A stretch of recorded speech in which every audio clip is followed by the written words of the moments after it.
ಭಾರತದ ವಿದೇಶಾಂಗ ನೀತಿ ವಿರುದ್ಧ ಬೆನ್ನಲ್ಲೇ ಆಕ್ರೋಶ ಆಗ್ತಿರೋ ಬೆನ್ನಲ್ಲೇ ಖಮೇನಿ ಹತ್ಯೆಗೆ ಭಾರತ ಸಂತಾಪ ಸೂಚಿಸಿದೆ.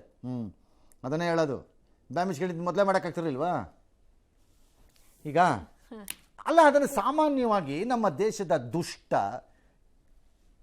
ದರೋಡೆಕೋರ ಕಳ್ಳ ಹೆಸ್ಗೆ ತಿನ್ನೋ ರಾಜಕಾರಣಿಗಳು ಮಾಡ್ತಿರಲ್ಲ ಅದನ್ನ ಚೆನ್ನಾಗೇನೆ. ಸಂತಾಪನೆ. ಪ್ಲಸ್ ಯಾರು ವಿರೋಧಿ ಪೊಲಿಟಿಕಲಿ ಎಷ್ಟೇ ಇರಲಿ, ಅವ್ರಿಗೆ ಯಾರು ಹೆಚ್ಚು ಕಡಿಮೆ ಅದಾಗ ಹೋಗ್ಬಿಟ್ಟು ಒಂದು ನರಾಕ್ ಬಂದ್ಬಿಡ್ತೀರಿ ಲಟಕ್ ಅಂತ. ಯಾಕೂ ಇರಲಿ ಎಮರ್ಜೆನ್ಸಿಗೆ ಒಂದು ಅಂತ. ಏನು ಬಿಡ್ದಿತ್ತು ನಿಮಗೆ ರೋಗ? ನಿನ್ನ ಮಾಡ್ಬೋದಾಗಿತ್ತಲ್ಲ ಇದನ್ನ.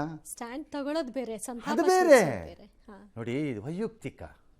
ಈಗ ಪಕ್ಷದವ್ರು ಹೇಳಲ್ವಾ ಒಬ್ರಿಗೊಬ್ರು ಬೈಕಂಡು, ಅದು ಅವ್ರದ್ದು ವೈಯಕ್ತಿಕಪ್ಪ, ಪಕ್ಷಕ್ಕೋದಕ್ಕೂ ಸಂಬಂಧ ಇಲ್ಲ. ಹಾಗೆ ಇದು ದೇಶ ಇದಲ್ಲ, ಹ್ಯೂಮನ್ ಇದಕ್ಕೋಸ್ಕರ ಹೇಳಿದೀವಿ ರೀ. ಮಾನವೀಯ ದೃಷ್ಟಿಯಲ್ಲಿ ನಾವು ಅಷ್ಟೇ. ಇವತ್ತೋಗಿ ಮಾಡಿದಾರಂತೆ. ಸರಿ, ಮತ್ತೆ ನಮ್ಮ ಪ್ರೈಮ್ ಮಿನಿಸ್ಟ್ರು ಎಂದಿನಂತೆ ಬಿಟ್ಟವ್ರೆ. ಏನಿವ್ರು ಹೇಳಿದ ತಕ್ಷಣ ಪ್ರಪಂಚ ಎಲ್ಲ ಗಡಗಡ ಅಂತಬಿಟ್ಟು ಹಂಗೆ ಬಗ್ಗಿಬಿಡ್ತಂತೆ ಒಂದೇ ಸರಿಗೆ ಕೆಳಕ್ಕೆ. ಇದು ಯುದ್ಧ ನಿಲ್ಲಿಸಬೇಕು, ಇದು ಸಂಘರ್ಷ ಪರಿಹಾರ ಅಲ್ಲ ಅಂದರೆ ಈ ಬುರ್ಡೆ ಸ್ಟೇಟ್ಮೆಂಟನ್ನು ಯಾರೀ ಕೇಳ್ತಾರೆ ಇವತ್ತು? This is not time of war, ಇದು ಸಂಘರ್ಷದ ಕಾಲ ಅಲ್ಲ, ನೀವು ಬಗೆಹರಿಸ್ಕೊಂಬಿಡಿ ಅಂದ್ಬಿಟ್ಟು ಇವ್ರು ಎಲ್ಲೋ ನಿಂತ್ಕೊಂಡ್ಬಿಟ್ಟು ಮೈಕಲ್ಲಿ ಹಾಕ್ಬಿಟ್ರೆ ಭಾರತದ ಟಿ ವಿಗಳು ತೋರಿಸ್ಬೇಕಷ್ಟೇ. ಯಾರೀ ಕೇಳ್ತಾರೆ? ಒಳ್ಳೆ ಕಥೆ ಐತಲ್ಲ. ಸಂಘರ್ಷದ ಕಾಲ ಅಲ್ಲ ಅಂತ ಸಿಂಧೂರಿಗೆ ಬಂದಾಗ ಹೇಳಿದ್ದಿದ್ರೆ ನೀವು ಕೇಳ್ತಿದ್ರಾ? ಒಳ್ಳೆ ಕಥೆ ಆಯ್ತಲ್ಲ. ಭಾರತೀಯರು ಬಲಿಯಾಗಿದ್ದಾರೆ, ಯಾರೋ ಇಬ್ಬರು ಅಲ್ಲಿ ಯಾವುದೋ ಹಡಗು ಮೇಲೆ ದಾಳಿ ಆಗಿರೋ ಪರಿಣಾಮವಾಗಿ. ಈ ಮಧ್ಯೆ ರಷ್ಯಾ ಏನೋ ನಮ್ಗೆ ಆಯಿಲ್ ಕೊಡ್ತಾರಂತೆ ಒಂದಷ್ಟು. ರಷ್ಯಾ ಯಾವತ್ತೂ ರೆಡಿ ಇದ್ದಾರೆ ರೀ ಆಯಿಲ್ ಕೊಡೋಕ್ಕೆ. ನಮಗೆ ಪ್ರಾಬ್ಲಮ್ ಇರೋದು ಅಲ್ಲಿ ಆ ಆಯಿಲ್ ದೊರೆಯಿಂದ. ಆಯಿಲ್ ದೊರೆ ಕೇಳ್ಕೊಂಬರ್ಬೇಕು ಫಸ್ಟ್ ಇವ್ರು ಹೋಗೀಗ. ಫಸ್ಟ್ ಆಯಿಲ್ ದೊರೆಗೆ ಹೇಳಿ, ಆಮೇಲೆ ರಷ್ಯಾದಿಂದ ಬರ್ಬೋದು. ಇದು ಒಂದು 2-3 ಹಡಗಲ್ಲಿ ಹೊರಟಿದೆಯಂತೆ, ಬರಲೂಬೋದು, ನಮಗೆ ತಲುಪ್ಬೋದು ಅನಿಸುತ್ತೆ.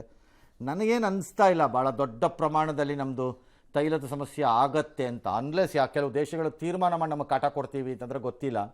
ಇಲ್ಲದೆ ನಮಗೇನು ಪ್ರಾಬ್ಲಮ್ ಆಗಬಾರ್ದು. ಯಾಕಂದರೆ we can even go and reach on A outer ಸೈಡಲ್ಲಿ. ನಾನು ಹೇಳ್ತಿರೋದು ಕೆನೇಡಿಯನ್ ಆಯಿಲ್ಗೂ ಹೋಗ್ಬೋದು ನಾವು ಬೇಕಾದ್ರೆ.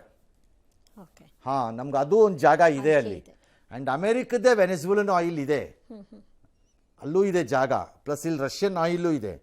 ಇವರೆಲ್ಲ ಹಿಂಗೆ ಮಾತಾಡ್ತಿರ್ತಾರೆ ಅಂತಂದರೆ ಇನ್ನು ನಮ್ಮ ಏಷ್ಯಾ ಇಂಡಿಯಾ ಅಲ್ಲ, ಅದೊಂದು ಪ್ರಾಬ್ಲಮ್. ಅದು ಪೆಟ್ರೋಲ್ ಅಂದರೆ ಅದು ದುಬೈ ಇರಬೇಕು. ದುಬೈ ಅಂದ್ಬಿಡ್ತಾರೆ, ದುಬೈಯಲ್ಲಿ ಇಲ್ವೇ ಇಲ್ಲ. ಸೊ ಅನ್ನೇ ನಮ್ಮ ಇಂಡಿಯಾನಲ್ಲಿ ಹೆಂಗೆ ನಮ್ಮ ಜನದ್ದು ಅಂತಂದರೆ ಅದು ಯಾವುದೋ ಕಾಲದಿಂದ ಬಂದಿರೋದು. ಅವ್ನು ಯಾವುದೋ ಪಳ ಅಂತ ಹಾಕೊಂಡ್ರೆ ದುಬೈ ಶೆಕ್ ಟೈಪ್ ಅಂದ್ಬಿಡೋದು ಎಲ್ಲ, ಅದೆಲ್ಲ ದುಬೈ ಇವ್ರದ್ದು. ಹಂಗಿಲ್ವೇ ಇಲ್ಲ. ಮತ್ತು ಆಯಿಲ್ ಅಂದ ತಕ್ಷಣ ಬರೀ ಇವ್ರದ್ದೇ ಅಂತ, ಸೌದಿ ಅರೇಬಿಯಾ ಇವ್ರದ್ದು, ಇಲ್ಲೇ ಇವ್ರದ್ದೇ ಆಯಿಲ್ ಅಂತ ಹಂಗೇನಿಲ್ಲ.